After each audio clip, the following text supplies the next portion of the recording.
तो क्लास 8 आज हम पढ़ेंगे इरिगेशन.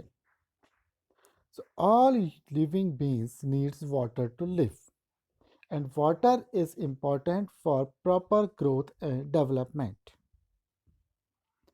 हर किसी को पानी चाहिए, चाहे वो ह्यूमन बीइंग हो चाहे वो प्लांट्स हो. और वाटर कहाँ से एब्जॉर्ब होता है? रूट्स के through. Water is absorb by roots. और वाटर के साथ साथ रूट्स में क्या एब्जॉर्ब हो जाता, रूट से क्या एब्जॉर्ब होता है? Minerals and fertiliser. ये पानी के साथ ही एब्जॉर्ब हो जाते हैं. जिस तरह से हम कहते हैं कि ह्यूमन बॉडी करीब 70% वाटर होती है, उसी तरह से plants contains nearly 90% of water. And water is an important part of germination also. बीजों का अंकुरण होने में पानी की बहुत आवश्यकता होती है. हमने कुछ प्रयोगों में देखा भी था जब हम स्प्राउट्स बनाते थे, सिर्फ पानी से ही हम लोग जर्मिनेशन कर लेते हैं. तो जो न्यूट्रिशन जो वाटर में डिज़ोल्व होते हैं वो भी ट्रांसपोर्ट हो जाते हैं किससे? प्लांट्स को. किसके थ्रू? वाटर के थ्रू. इसके अलावा वाटर क्या करता है? हमारे प्लांट्स को फ्रॉस्ट से एंड हॉट एयर करंट इनसे भी प्रोटेक्ट करता है. अगर हमारे पास प्रचुर मात्रा में पानी होगा फील्ड पे, तो जो गर्मियों में जो बहुत गर्म हवाएं चलती हैं खासकर प्लेन एरियाज़ में, जिसको हम लोग लू भी कहते हैं, उससे भी हम लोग प्लांट्स को बचा पाएंगे.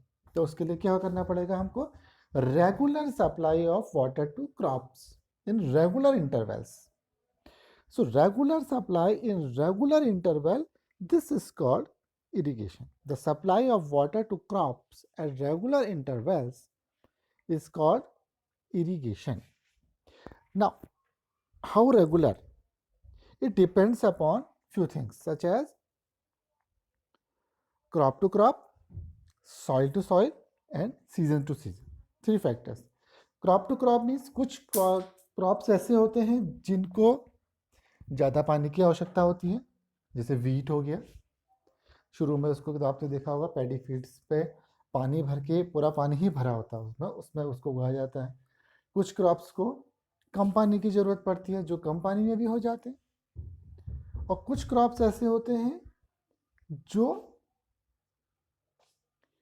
जिनको मीडियम पानी चाहिए, थोड़ा ज़्यादा कम, या फ्रीक्वेंसी ऑफ वाटरिंग चेंज की जा सकती है. तो डिपेंड करता है क्रॉप से क्रॉप. सॉइल टू सॉइल, ये सॉइल्स के बारे में हम लोग डिटेल में पढ़ेंगे आगे भी. कई तरह की सॉइल्स होती है, लोमी सॉइल, सैंडी सॉइल्स. ठीक है, तो सॉइल की क्वालिटी के अनुसार ही भी हम वाटर करते हैं. कहीं पर सॉइल ऐसी होती है कि जो ज़्यादा वाटर होल्ड कर पाती है, तो वहाँ पर पानी कम डालेंगे. जहाँ पानी सीप थ्रू हो जाता है जल्दी नीचे धरती पे, तो वहाँ पर हम लोगों को ज़्यादा फ्रिक्वेंटली उसको वाटर करना पड़ेगा.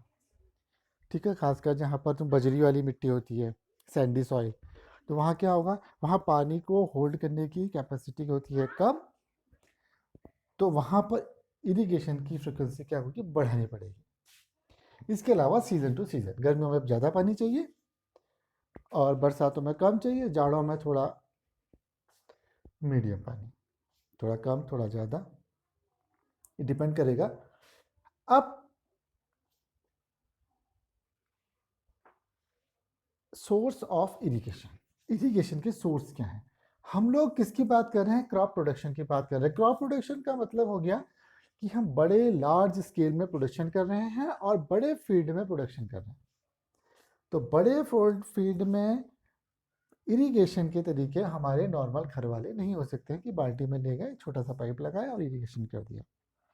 तो यहाँ पर इरिगेशन होते हैं wells, tubewells, pond, lakes, rivers, dams and canals.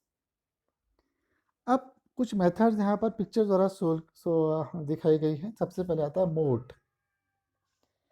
ये एक मेथड है. इसमें क्या हो रहा है कि कुएं से पानी निकाला जा रहा है, थोड़ा सा एक पुली लगा दी है, उसके थ्रू पानी निकाला जाएगा और पानी को एक नाले के थ्रू डिफरेंट पार्ट्स ऑफ हमारे फील्ड में पहुंचा देंगे.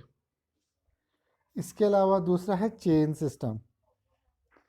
इसमें क्या हो रहा है कि चेन के थ्रू पानी को खींचा जाएगा और ये जो बकेट है इस पर, अब यहाँ पर हमारा मैनुअल इंटरेक्शन बकेट से हट के चेन पे चला गया है। करेक्ट। तीसरा हम देखते हैं ढेकली। ढेकली में क्या हो रहा है, ये भी कुएं की तरह है। यहाँ पर एक बड़ा सा वेट बांधा गया है एक पत्थर पे। तो इसमें भी कुछ मैनुअल वर्क है, कुछ टेक्निकल वर्क है।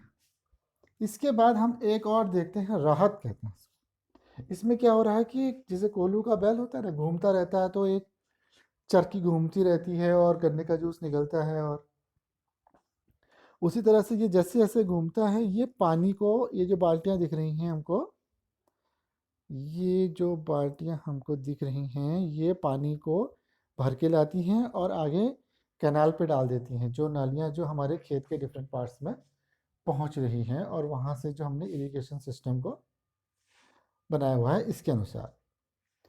करेक्ट।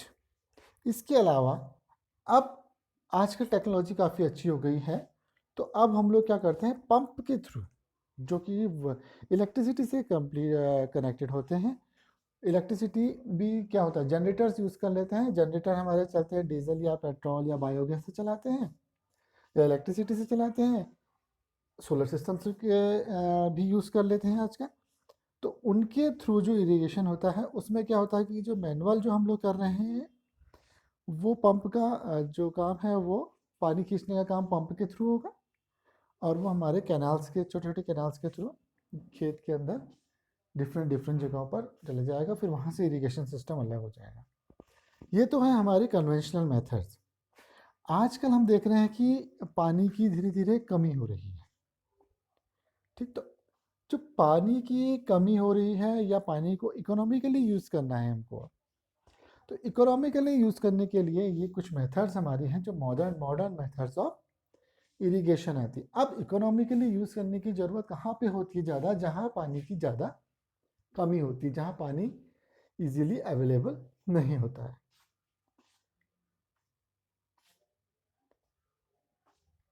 तो सबसे पहला है स्प्रिंकलर सिस्टम। स्प्रिंकल माने क्या होता है, फव्वारा टाइप का छोटा सा, जहाँ पानी जैसे फव्वारे की तरह निकल रहा हो। ठीक है, स्प्रिंकलर सिस्टम। ये कहाँ पर यूज़ होगा, जहाँ अनइवन लैंड है, जहाँ लैंड अनइवन है, यानी कि थोड़ी उगड़ खाबड़ टाइप की है, और जहाँ sufficient water is not available. जहाँ पर सफिशिएंट वाटर अवेलेबल नहीं है, यानी कि जहाँ पानी की कमी है, वहाँ पर स्प्रिंकलर सिस्टम होगा। इसमें क्या होंगे, परपेंडिकुलर पाइप्स होंगे और रोटेटिंग नोजल्स होंगे टॉप पे। देखते हैं फिगर पे, ये है, ये देखिए, ये है परपेंडिकुलर पाइप। परपेंडिकुलर माने क्या होता है, 90 डिग्री के एंगल पे, ये 90 डिग्री का एंगल बनाते हुए एकदम परपेंडिकुलर, और ऊपर से रोटेटिंग स्प्रिंकलर होते हैं। ये क्या करते हैं, घूमते रहते हैं, और इससे पानी क्या होता है, छोटे छोटी फुहारों के रूप में निकलता है। और ये कहाँ होते हैं, डायरेक्टली फील्ड के ऊपर होते हैं, जहाँ पर पेड़ लगा हुआ है। तो इसलिए क्या होगा, ये पेड़ के आसपास के एरिया को, सीधे जड़ों के आसपास के एरिया को गीला करने लगता है। तो जहाँ पानी की कमी होती है, वहाँ पर स्प्रिंकलर सिस्टम यूज़ करता है। इसके अलावा ये लॉन्स में, कॉफ़ी प्लांटेशन में, इस तरह के क्रॉप्स में इसका यूज़ काफ़ी किया जाता है। आप लोगों ने देखा भी होगा, अगर आप कि कई जगह पर बीच में छोटा सा फव्वारा होता है, और वो चारों तरफ फील्ड को क्या करता है, भिगाने लगता है। तो वो कौन सा सिस्टम है, स्प्रिंकलर सिस्टम। दूसरा होता है ड्रिप इरिगेशन। ड्रिप, अब ये ये क्या करता है, ये डायरेक्टली, हाँ देखो, पानी कहाँ चाहिए, एक्चुअली में पानी चाहिए रूट्स पे। तो ड्रिप इरिगेशन क्या करता है, ये डायरेक्टली पानी को कहाँ पर डाल देता है, रूट्स पे डाल देता है। Water falls drop by drop directly near the roots. ठीक है, तो इसलिए इसको क्या कहते हैं हम लोग, drip irrigation. It is the best technique for watering fruit plant garden and trees. इसमें क्या होता है, वाटर वेस्ट नहीं होता है। ठीक है, ये टेक्निक जो है वहाँ पर काफ़ी उपयोगी है, जहाँ पानी की बहुत कमी होती है। करेक्ट। तो जहाँ पानी की कमी होती है वहाँ पर इस टेक्निक का यूज़ किया जा सकता है।